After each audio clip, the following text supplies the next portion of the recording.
Hi friends, ఈరోజైతే mango pickle taste చేయబోతున్నాము. మీరు కూడా చూడండి. మ్యాంగో పికిల్ ఓపెన్ చేస్తున్నాను. వావ్, ఎంత బాగుందో! స్మెల్ అదిరిపోతుందండి. Super super tasty mango pickle. మరి ఇప్పుడు అన్నం వేసుకొని తినేద్దామా? మర్చిపోయానండోయ్, మ్యాంగో పికిల్ బాగా కలుపుకొని వేడి వేడిగా ఆమ్లెట్ వేసుకొని తింటుంటే ఉంటుంది చూడండి.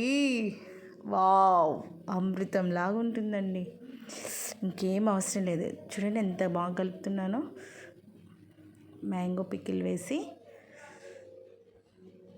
ఎక్కువ తినేవాళ్ళు ఎక్కువ కలుపుకోవచ్చు. ఫస్ట్ మీకు ఒక ముద్ద అనమాట. తినేయండి. మరి మీరు కూడా తినేయాలంటే త్వరగా ఆర్డర్ చేసుకోవాలి మ్యాంగో పికిల్ని. ఓకేనా ఫ్రెండ్స్, మన దగ్గర veg and non veg pickles అవైలబుల్లో ఉన్నాయి. మీరు కూడా త్వరగా ఆర్డర్ చేసుకోండి. Bye friends.